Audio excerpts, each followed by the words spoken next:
new package, that is my initializer underscore functions. So these are the common components which are used for the throughout all other applications. So now under the common functions, I am going to create some of the classes that those are important. Let's say if I can go back to my web application and I can see this is my edit box, this is my button, this is my link. Login is link, submit is button, and username, password, and confirm password. These are my edit box. So I'm going to create a common functions for, let's say, web edit.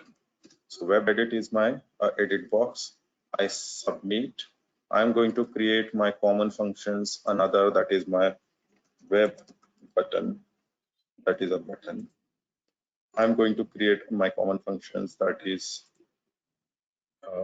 web link, that is my link.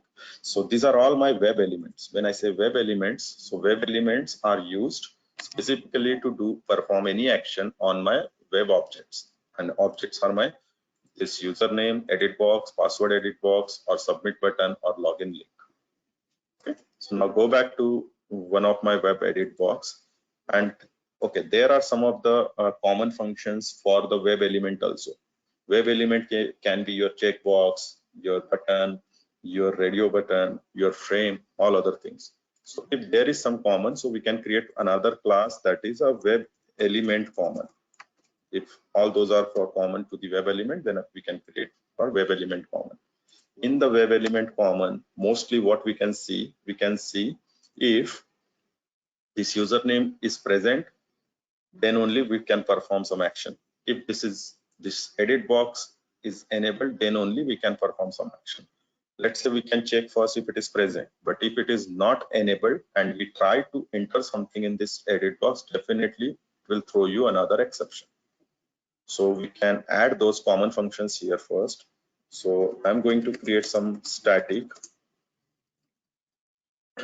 is display is my first function, and what my isDisplay function says, my isDisplay function says I need a web element on which I'm going to check whether it is displayed or not. And I said, okay, that is my isDisplay. So now, if you can see here, I am facing, these are the issues, like web element is my particularly a class which is a present or interface present within my another third-party library, and those libraries are nothing but my Selenium library I am fetching. And once you can see, once I mouse over on this, I can see there is an issue or errors or some suggestions. So I don't have any of the Selenium library here, so I can do one thing first. I can right-click new, and I can right-click build path and configure build path. I can add the libraries. Those are your Selenium libraries. I can go and external jars. I can select these libraries. Those are my Selenium libraries. I already downloaded, so I already showed this in my previous session. I apply and close. Once I apply and close, all these libraries you can see on the reference libraries now. Now I mouse over on web element one more time. Then if you can see, there is a suggestion called import web element. This is available within this package. So this library hold this web element implementation. So now I do have this web element here. I said public static void is display. So now let's say I say boolean is present equals false. That is my first. If I can say element is displayed. If it is displayed, then only I can set a value is present equals true. Otherwise, always I will always return is present. Now, once I say it is written, so I change this to boolean by return time. So this is my first function where I am going to check whether that element, whatever the element, is it my username, is it my submit, it is my link, whether it is displayed or not. Same way, now I'm going to see another, that is public static and boolean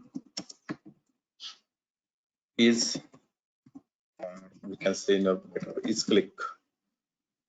Is that clickable? Okay, or we can say is clickable. And I do have web element again. And I said, first of all, I will check whether it is displayed. If it is displayed, then only we can check whether it is clickable.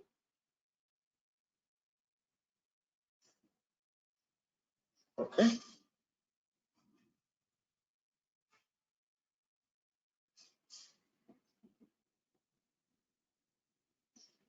Okay. So, am I audible, guys? If you just ping on the group, if it is audible. Yeah. Okay. Yep. Okay. So now, when I say public static boolean is clickable, this is my another return element. Okay. Now I wanted to do one thing. I can check here. Now boolean is click equals again false, and first I'll check if that element is displayed. If this returns true, this is displayed, this function already we had written here on top. So we are going to check here whether it is displayed. If it is displayed, this element, which is my input parameter, then only will go within it, and then we check whether that element is enabled. If it is enabled, then we say is click equals true. If it is enabled, that means if it is clickable, then only we say it value true, and then we'll return here is click, and we said this is my return. So these are the two methods, very high level two methods I have added. You can add more common methods for the web element, which I showed you only two here. One is my display, another one is my clickable. Now I go back to my edit box. Now on edit, let's say this is my edit box where I am going to enter my username, password, and confirm password. What I'll do, I'm going to create another common function here. Public static void, let's say send input is my method. Here I need web element, that is my text box, and another one is what text I wanted to send, that is my definitely a string. So again I need to import this web element. I imported. Now I said I wanted to do send input on the text box. So this, whenever we are going to create any of the common functions, okay, whenever we are going to create any of the common functions, think in a way this method should use for the multiple edit box. You can overload those methods. Okay, if you wanted to change its input parameter, you can overload those methods. I already covered in my previous session about the overloading and all others.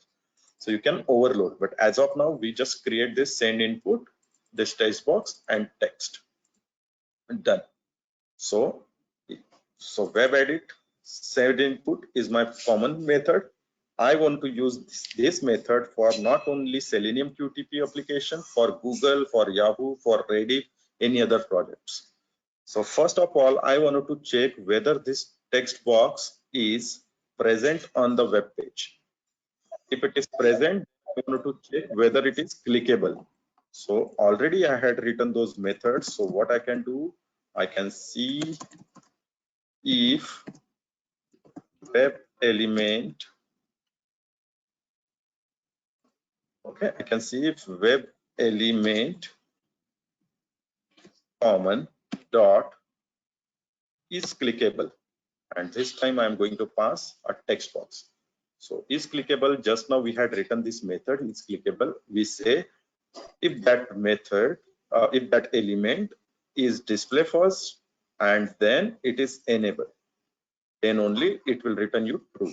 And what we are saying here, if this function returns you true, if this function returns you true, then only you can do your operation, that is a text box dot send keys, and send keys is your text which you are passing from here, that is your input parameter.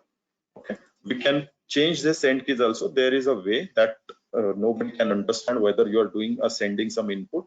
That is also possible. We can change this. Send keys is also a separate method we can create. But as of now, to understand very high level, I'm just creating in this way. So here you are checking whether that text box is clickable. That means it is display and it is enable. If yes, then only you can send the input. If no, then you can just take outside or you just come outside. You can give here else condition and print something, or you just mention that this text box, you can mention in here. I'm just writing right now that you just mentioned text box is not visible. That